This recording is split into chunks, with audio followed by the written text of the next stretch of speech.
दोस्तों एप्पल ने अपने स्मार्टफोन टैरिफ लगने से ठीक पहले 3 प्लेन भर के अमेरिका में भेज दिए। इनफैक्ट सोर्स तो ये भी बता रहे हैं कि यहाँ पर एप्पल की प्लानिंग ये है कि डोनाल्ड ट्रंप चाइना के ऊपर और भी ज्यादा कड़े टैरिफ लगा सकते हैं, इसीलिए वो अपने ज्यादा प्रोडक्ट अमेरिका को नहीं भेज पाएगा, और अगर भेजेगा भी तो अमेरिका के अंदर उसके फोन, उसके लैपटॉप्स, वो सारी चीजें जो वो अमेरिका के अंदर बेचता है वो बहुत ज्यादा महंगे हो जाएंगे। इसीलिए अब एप्पल चाहता है कि वो अपने आईफोन, लैपटॉप या फिर जितनी भी इलेक्ट्रॉनिक्स गैजेट्स हैं जो कि एप्पल बनाता है चाइना के अंदर, अब वो उन सभी चीजों को भारत के अंदर मैन्युफैक्चर करके अमेरिका को भेजेगा और अपनी निर्भरता चाइना से पूरी तरीके से खत्म कर लेगा। और ये मात्र एप्पल की बात नहीं है, लेकिन दोस्तों अगर अभी तक आप लोगों ने इस चैनल को सब्सक्राइब नहीं किया है और वीडियो को लाइक नहीं किया है तो मैं आप लोगों से निवेदन करता हूँ कि आप जल्दी से जल्दी इस चैनल को सब्सक्राइब करें और वीडियो को लाइक करें आगे आने वाली फ्यूचर में ऐसे ही और अमेजिंग खबरों को जानने के लिए। आइए अब हम वीडियो में आगे बढ़ते हैं। जितनी भी दुनिया तमाम की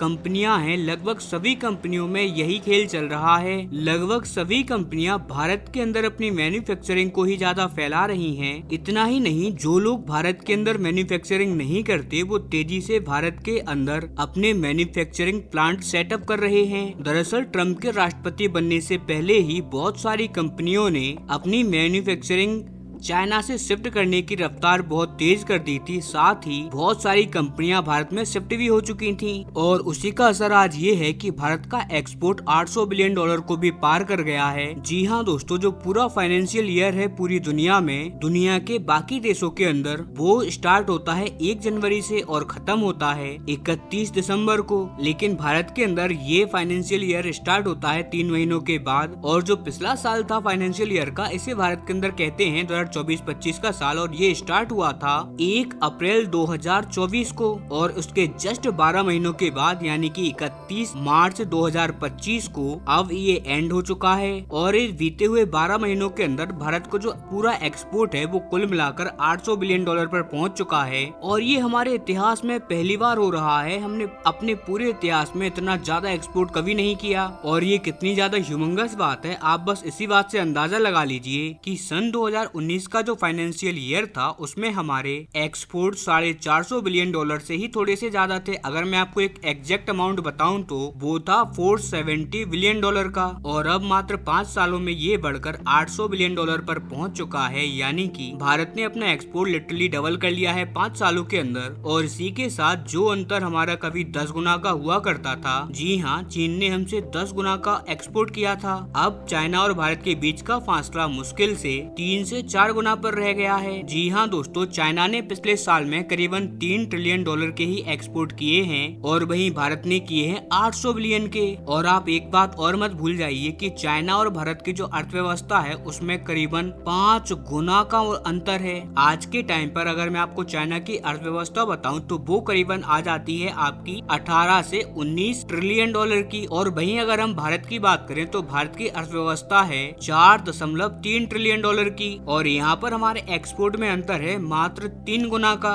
और अगर भारत की रफ्तार की बात करें तो जिस रफ्तार से भारत अपने एक्सपोर्ट को बढ़ा रहा है, ऐसे में आने वाले 5 सालों में ये आंकड़ा हर हालात में 1.5 गुना का रह जाएगा। और हो सकता है कि ये 2 ट्रिलियन डॉलर के मार्क को भी छू ले। यानी कि अब तक जो हम कहा करते थे कि एक दिन ऐसा आएगा कि भारत अपने एक्सपोर्ट के मामले में 1 ट्रिलियन डॉलर को टच कर लेगा और इतिहास का एक बहुत ही ज्यादा बड़ा रिकॉर्ड बनाएगा। अब आप उस बात को भूल जाइए। हमारा 1 ट्रिलियन डॉलर का एक्सपोर्ट का जो टारगेट था अब वो हमारे लिस्ट से हट चुका है। अब हमारा नया टारगेट आ चुका है 2 ट्रिलियन डॉलर का। और यहाँ पर भी अच्छी बात ये है कि ट्रम्प के रहते हुए ये हमारा सपना समय से पहले भी पूरा होने की पूरी संभावनाएं हैं, क्योंकि ट्रम्प जितने ज्यादा टैरिफ चाइना के ऊपर लगाएंगे उतने ही जल्दी अपने एक्सपोर्ट बढ़ाकर हम उन्हें 1 ट्रिलियन, फिर 1.5 ट्रिलियन और इसके बाद 2 ट्रिलियन डॉलर के पार पहुँचा देंगे। इसी वजह से नो डाउट हमें अपने परफॉर्मेंस तो अच्छे करने ही हैं, ज्यादा से ज्यादा एक्सपोर्ट तो करना ही है। साथ ही प्रे करना है कि ट्रम्प अपने टैरिफ ज्यादा से ज्यादा चाइना के ऊपर थोपे, और जितने ज्यादा टैरिफ चाइना के ऊपर लगाएंगे डोनाल्ड ट्रम्प, उतना ही ज्यादा फायदा यहाँ पर भारत को होने वाला है। हालांकि अगर इसके बदले में इसी के साथ में भारत के ऊपर भी अगर डोनाल्ड ट्रम्प 1-2% के टैरिफ बढ़ा देते हैं, तो ऐसे में हमें इतनी ज्यादा समस्या देखने को नहीं मिलने वाली। वैसे भी भारत अमेरिका के साथ ट्रम्प एडमिनिस्ट्रेशन के साथ एक डील करने के बारे में बातचीत कर रहा है, और आने ही वाले कुछ ही दिनों के अंदर कुछ ऐसा होगा जो कि सबके लिए आश्चर्यजनक होगा। या तो डोनाल्ड ट्रम्प हमारे ऊपर ज्यादा टैरिफ नहीं लगाएंगे, या फिर ऐसा भी हो सकता है कि जो टैरिफ ट्रम्प ने हमारे ऊपर लगाए हैं उन्हें कम कर दें। और अगर ऐसा होता है तो ये भी हमारे लिए बहुत ज्यादा फायदेमंद होगा,